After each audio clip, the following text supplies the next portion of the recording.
사실을 말했는데 왜 내가 범죄자가 됩니까?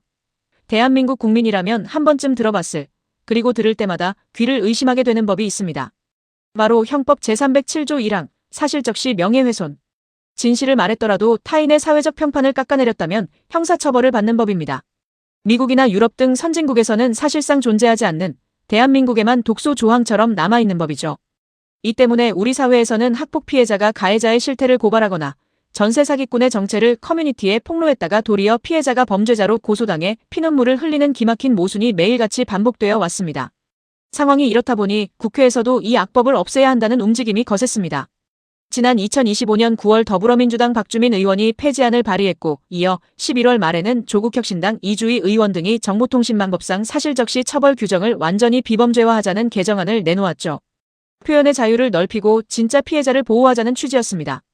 하지만 이 법안들은 법사위의 문턱을 넘지 못한 채 여전히 국회에서 표류하고 있습니다.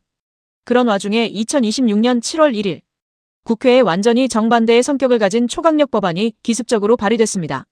개혁신당 이준석 의원이 대표 발의하고 국민의힘 안철수 의원을 비롯한 여야 의원 10명이 합작한 정보통신망법 개정안. 이 법의 핵심 요점은 명확합니다.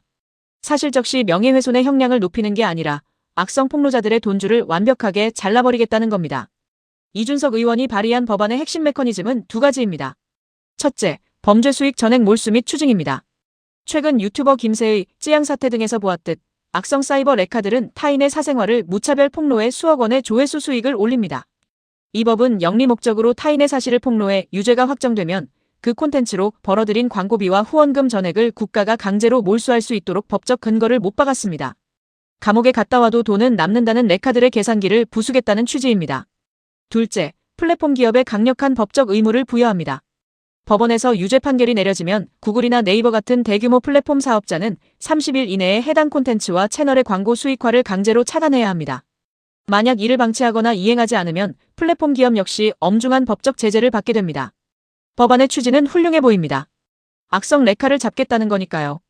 하지만 많은 일반 대중들과 피해자들은 심각한 우려를 표하고 있습니다. 대중들은 흔히 말하죠.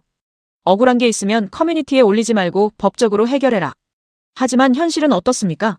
사기를 당하고 포격스를 당해도 법으로 가면 기껏해야 솜방망이 처벌이나 집행유예로 끝나기 일쑤입니다.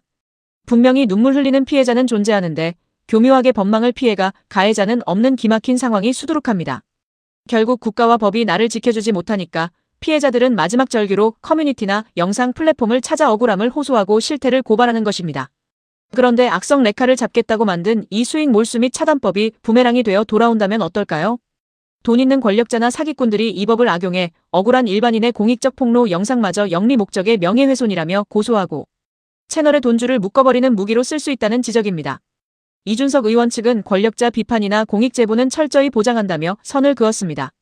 하지만 법의 테두리가 강해질수록 일반 국민의 발언권이 위축될 수 있다는 공포는 쉽게 사라지지 않고 있습니다. 진실을 말할 자유를 아예 열어주자는 이주희, 박주민의 폐지안, 그리고 악성 레카의 씨를 말리자는 이준석의 강화안. 표현의 자유와 범죄 차단이라는 아슬아슬한 줄타기 속에서 여러분은 과연 어느 쪽 법안이 지금 대한민국에 필요하다고 생각하십니까? 댓글로 여러분의 의견을 남겨주세요.